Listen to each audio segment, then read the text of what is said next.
Bonjour à tous, allez, on se retrouve pour la nouvelle guidance et la nouvelle semaine.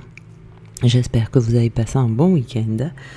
Alors aujourd'hui, nous avons eu 3 cartes avec le jeu de Je prends mon envol, ça s'appelle, où on a eu écouter les bons vents vous porter, alimenter votre joie de vivre et célébrer votre unicité.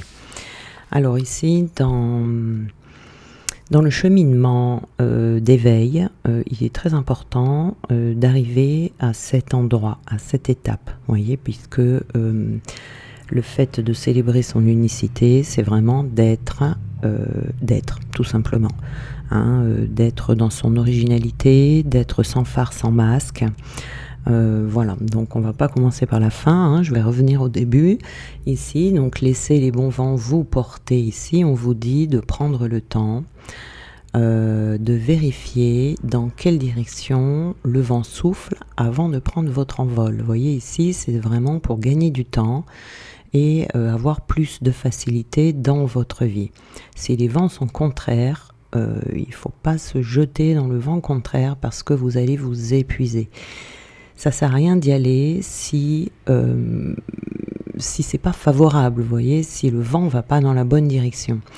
Si on force, on s'épuise inutilement, et il est important de faire tout ce qui est en votre pouvoir pour que ce voyage soit le plus simple possible. Vous voyez, donc des fois, ça va demander de savoir lâcher prise au bon moment.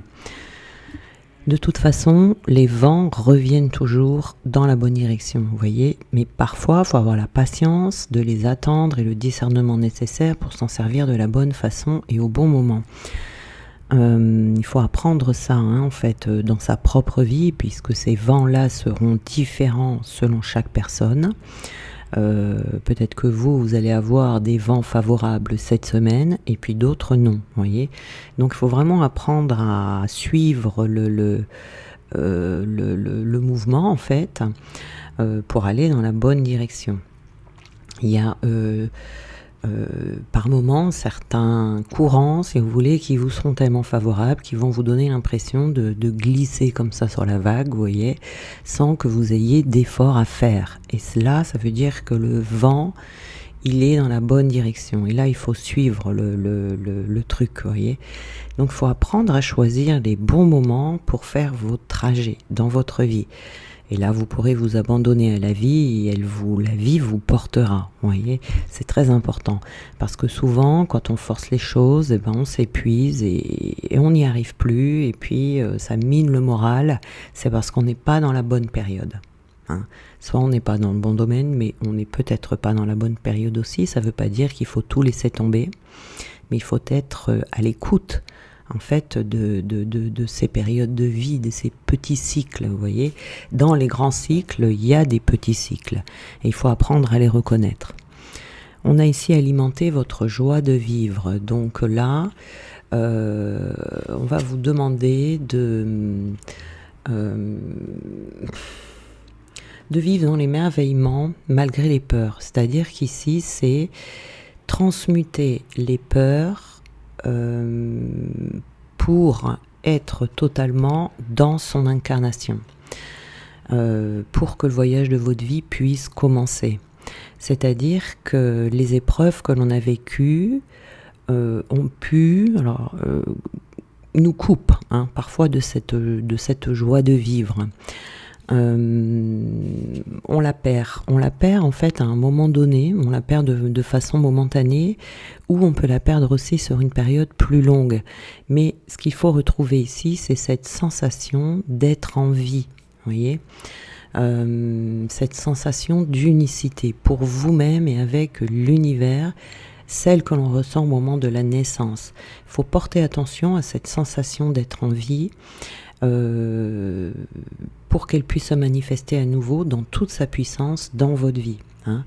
Elle est en retrait, vous ne l'avez pas perdue totalement, c'est quelque chose qui est en retrait. Il faut se laisser aller à ressentir la peine que l'on a, si on a de la peine, pour revenir tout doucement dans la présence ici et maintenant, puisque la peine va passer. Derrière cette peine, il y a cette sensation d'être en vie. voyez ici. Donc on peut perdre cette joie de vivre momentanément ou sur des périodes plus longues. Si on a pour habitude de retenir les émotions négatives que l'on ressent, eh bien cette joie de vivre, ou tout simplement cette sensation d'être en vie, va rester étouffée derrière, voyez. Parce qu'une épreuve, ça précède souvent une renaissance, une autre étape d'un voyage, voyez.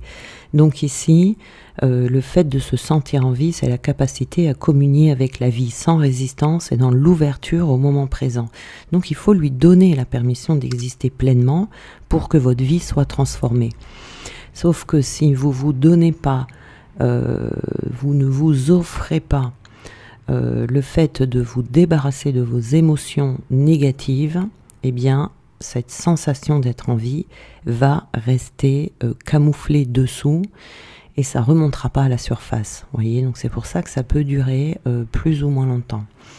On a célébré votre unicité ici. Il y a besoin également d'assumer en fait sa différence, découvrir son caractère d'unicité.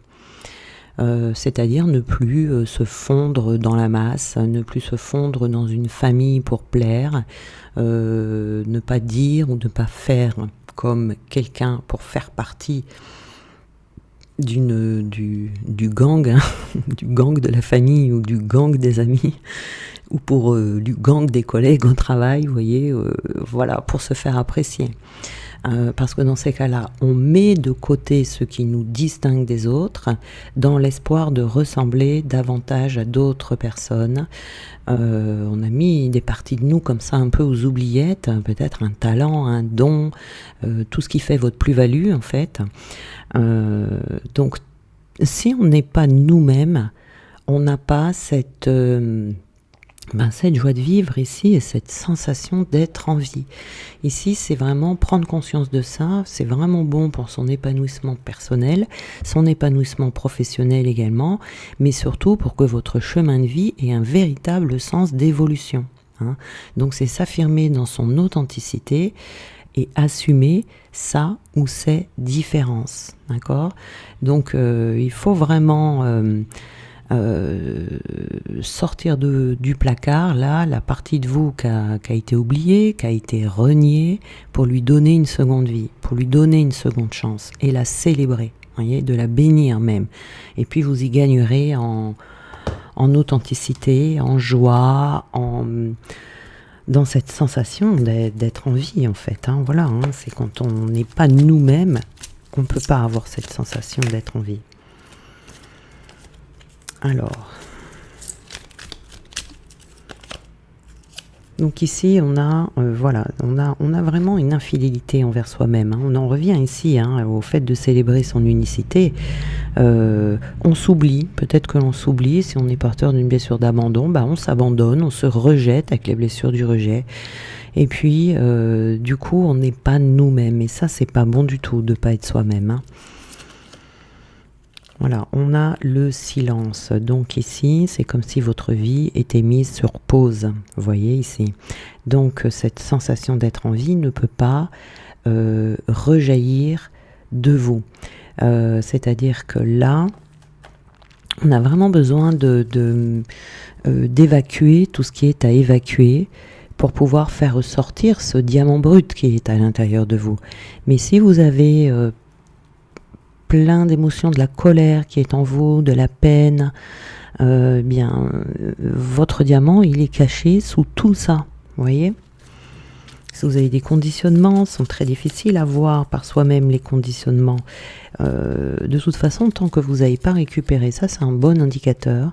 Tant que vous n'avez pas cette sensation vraiment d'être en vie, d'être dans la vie, de vivre, c'est qu'il y a des choses à régler, hein, vous voyez. Ici, il peut y avoir l'ego aussi, être dans un ego guerrier, vous voyez, de vouloir y aller à tout prix, de mettre en place des choses, de s'énerver, Eh bien ici, ça vous prive également de votre unicité. Alors, qu'est-ce que l'on a ici ? Nous avons la vérité cachée, vous voyez, c'est ça. La vérité, votre vérité est cachée sous les petits cailloux là, vous voyez. Donc c'est très important ici d'aller à la recherche, à la connaissance de soi, je dirais même, hein, plutôt qu'à la recherche de soi-même. C'est d'aller à la connaissance de soi-même, et on vous dit ici, déposez vos bagages émotionnels. Hein. Vous voyez, on est vraiment dans, ici, cette joie de vivre qui est coupée par tout ce que vous avez vécu dans votre vie, qui n'a pas été libéré. Ouvrez votre cœur, l'amour y entrera. Nous avons des cœurs fermés ici. Et c'est la raison pour laquelle aussi cette sensation d'être en vie, puisque si le cœur est fermé, bien évidemment, il n'y a rien qui peut rentrer dans votre vie, toute forme d'abondance en fait. Hein, c'est l'ouverture du cœur qui amène l'abondance. Si votre cœur est fermé, l'abondance ne peut pas rentrer dans votre vie, vous voyez, puisque tout part du cœur. Nous avons des blessures de trahison ici, qui fait qu'il y aurait encore des souffrances ressenties par des mensonges, de la manipulation, etc., qui sont encore là. Alors c'est peut-être une blessure ancienne, hein, c'est pas forcément quelque chose que vous vivez en ce moment ou que vous avez vécu là il y a quelques mois, ça peut être quelque chose d'ancien, mais comme ça n'a jamais été traité, vous ne vous êtes pas occupé de votre blessure, et bien c'est toujours là en sommeil, ce qui vous empêche d'avancer dans votre sur votre chemin. Ici, vous voyez la vérité qui est cachée, hein, c'est ça. Hein, ça peut être quelque chose qui est là depuis longtemps, sauf que cette blessure de trahison, elle est cachée. Vous vous en rendez même peut-être plus compte, parce que c'est vrai que, par exemple, si on est en colère depuis très longtemps, cette colère, on ne va pas la ressentir tous les jours. Elle est cachée en vous, elle est là. C'est seulement des petits événements de la vie comme ça qui de temps en temps va venir réveiller cette colère, mais on va pas se rendre compte que cette colère elle est là en nous tout le temps, voyez. Et c'est cette colère là qu'il faut éradiquer complètement de votre intérieur. On a la manipulation ici, donc il y a des bagages émotionnels qui ont été il y a des choses qui n'ont pas été digérées là, hein, si vous êtes fait manipuler par certaines personnes, par une personne, une ça suffit, vous pouvez vous faire manipuler par vos peurs également. Hein. Voilà. Donc là, on a vraiment des choses, oui, vous avez besoin de vous libérer, voyez. Vous libérer pour pouvoir ouvrir votre cœur. Et c'est vrai, quand on a été beaucoup trahi dans sa vie, ou quand il suffit même d'une trahison qui a fait très très mal, c'est difficile d'ouvrir son cœur après, c'est difficile de refaire confiance. C'est difficile de retourner dans la vie en toute confiance, mais c'est possible, c'est possible. Nous avons ici quelqu'un pense à vous en secret, hein, donc on est bien hein, sur ce lien de flamme jumelle, hein, donc là c'est quelque chose, il y en a certains d'entre vous qui doivent en être à ce stade en fait. On vous dit il est temps peut-être de vous débarrasser de trahison ancienne là, ayez confiance en vous et en la vie.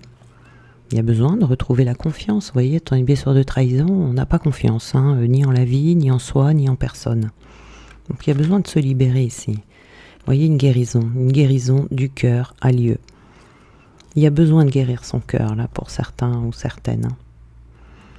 Il y a des choses qui font encore mal, ou alors il y a un conditionnement. On se fait manipuler par ses peurs, peur d'être trahi, peur qu'on vous mente, peur d'être manipulé à nouveau. Peur de se faire avoir à nouveau, vous voyez ici, qui génère un certain conditionnement. Vous allez dire certaines paroles où vous allez attirer à vous des personnes qui vont vous trahir pour vous montrer que cette blessure de trahison elle est encore en vous, vous voyez. Il y a des choses ici comme ça qui sont toujours présentes en vous. Alors on vous dit de retrouver l'optimisme ici. On vous conseille, hein, de toute façon, ça va vous faire retrouver l'optimisme, hein, de vous débarrasser de cette blessure béante qui est encore béante en vous. De retrouver votre fierté également, de qui vous êtes. De ne plus vous cacher, de ne plus raser les murs. Hein, faut arrêter de raser les murs là. Hein, et en vous libérant en fait de cette blessure, vous allez avoir une vision claire de votre futur, vous allez retrouver cette sensation d'être en vie, donc vous allez avoir des nouvelles idées, des nouveaux projets, des nouveaux goûts. Vous saurez ce que vous ne voulez pas, mais vous saurez également ce que vous voulez. Déjà, quand on a écarté tout ce qu'on ne veut pas, parce qu'en général, on sait mieux ce qu'on ne veut pas que ce qu'on veut. C'est plus facile de savoir ce qu'on veut pas plutôt que ce qu'on veut. Mais une fois déjà qu'on a éliminé tout ce qu'on veut pas, ce qu'on veut peut ressortir, voyez, par déduction. Donc ici, on a ça nous fait retrouver une vision beaucoup plus claire, beaucoup plus nette de son futur. Donc ici, on est dans des blessures de trahison qui sont pas libérées, ou peut-être qu'elles ont été... ça a commencé, qu'il y a eu, parce que les blessures de trahison, ça s'en va pas comme ça, mais que c'est pas fini. Il y a peut-être encore des restes qui sont trop pesants pour vous. Alors, nous allons voir ici quels petits conseils on peut nous donner. Alors, faites semblant jusqu'à ce que ce soit vrai. Oui, alors, cette carte, c'est une carte où on vous parle en fait de vous entraîner. Alors, c'est... si vous avez par exemple... envie d'être...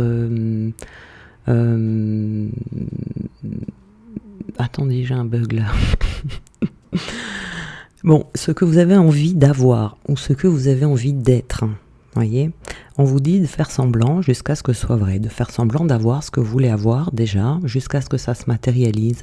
Et si vous avez envie de changer, par exemple, de devenir une autre personne ou de changer un trait de caractère en vous, eh bien allez-y, entraînez-vous jusqu'à ce que ça devienne vraiment... jusqu'à ce que vous devenez en fait ce trait de caractère, vous voyez, c'est vraiment une habitude à prendre en fait, donc faut vraiment pas réfléchir ici et puis faire semblant jusqu'à ce que ce soit vrai. Voilà, en fait c'est ça là, on a suivi les crayons à colorier. Alors ici, nous avons, c'est le fait de changer en fait sa réalité. Vous voyez, un crayon à colorier, c'est un crayon de couleur, je suppose. Et donc ici, c'est mettre de la couleur dans votre vie, vous voyez. Et puis, c'est aussi la créativité. C'est d'abandonner les schémas de pensée qui sont fondés sur l'ego en s'adonnant à des activités créatives ou des activités artistiques pour réactiver, si vous voulez, aussi ce sens psychique et son âme créative, vous voyez. Parce que sinon, la vie devient stérile. Il faut pas oublier d'utiliser son cerveau droit. C'est-à-dire que on a tendance à utiliser son cerveau gauche trop souvent pour son propre bien. Mais il faut commencer à utiliser ce cerveau droit beaucoup plus souvent, pareil, pour libérer son artiste intérieur, pour exprimer ce que l'on a envie d'exprimer, mais vraiment retrouver du plaisir en étant créatif, en coloriant, en peignant, en chantant, en dansant, faites ce que vous voulez, même si vous faites que des gribouillages, c'est rien que le fait d'y penser déjà peut vous mener au fur et à mesure, petit à petit, à accomplir quelque chose d'artistique, vous voyez. C'est avec la répétition, de toute façon, qu'on arrive à acquérir les choses. Et donc, même dans le côté créatif, c'est avec la répétition qu'on va réveiller nos 5 sens. D'accord ? Donc ici, on vous dit d'arrêter de trop penser, trop analyser, trop faire travailler votre cerveau gauche, quoi, puisque ça représente en fait la mort de vos vibrations supérieures, la mort d'une vie inspirée, en ayant recours à ces 6 sens, voyez. Donc peu importe ce que vous faites, ou avec quel succès vous le faites, c'est tout simplement important ici d'exprimer son âme artistique. Voilà. Donc là, c'est ce que ça va vous permettre de retrouver, de sortir de cette blessure de trahison. Pour ça, on vous dit de rechercher la solitude. Il se peut que vous ayez besoin de temps seul, vous voyez, pour vraiment vous réconcilier avec vous-même. Voyez, on a ici besoin peut-être aussi comment dire, de garder son énergie pour soi, de développer ses muscles psychiques, voyez, pour vous adapter à ce niveau supérieur de conscience. Donc, il est possible que il y ait une diminution sur le plan énergétique, voyez. Donc, dans ces cas-là, on devient irritable, mélancolique, on s'agite, on s'ennuie, on devient somnolent, vous voyez, quand il y a une surcharge psychique comme ça. Donc, il faut vraiment arriver ici à déverrouiller tout ça, quoi. Déverrouiller tout ça. Et donc, avec la solitude, là, vous allez réduire votre dépense énergétique et ça va vous amener dans une poussée de croissance vraiment très forte. Et vraiment, il faut vous offrir ces périodes de solitude ici régulièrement pour pouvoir récupérer vos énergies. Voyez, c'est lorsqu'on est seul que on est vraiment le plus proche de nos six sens et que personne va vous demander d'attention. Donc du coup, ça va vraiment vous détendre totalement. C'est vraiment, faites ceci sans vous sentir coupable, vous voyez. Votre esprit a besoin de cet entretien psychique. Voilà, coupez le téléphone, éteignez la télé, des choses comme ça, et puis recevez, détendez-vous, prenez rendez-vous avec vous-même déjà, détendez-vous et recevez l'énergie guérisseuse de la solitude. Il ne faut pas oublier, il y a beaucoup de personnes qui oublient de prendre du temps pour soi comme ça, seul. Quand je dis seul, c'est seul, c'est-à-dire même sans les enfants, sans le mari, seul. Totalement seul.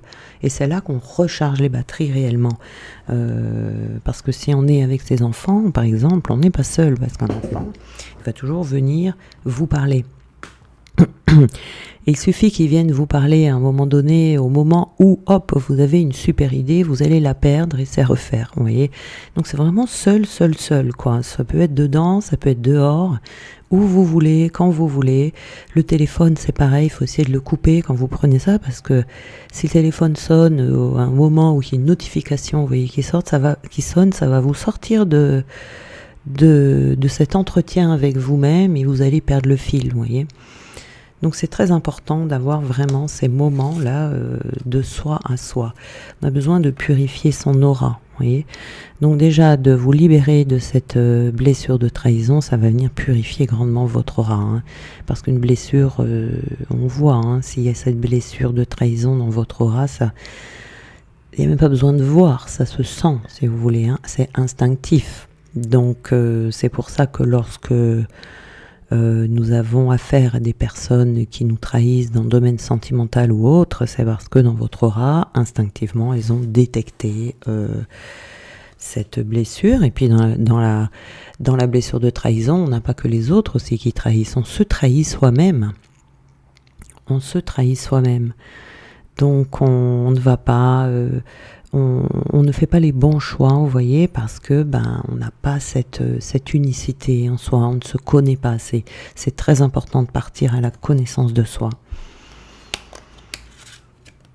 Prenez votre temps, ne vous précipitez pas pour faire ce travail. Bien évidemment que là, ça peut prendre du temps. Voilà, il y a des personnes qui seront dans ce vent-là, on va vous pousser, le vent va vous pousser très certainement à passer cette étape en ralentissant, en prenant le temps.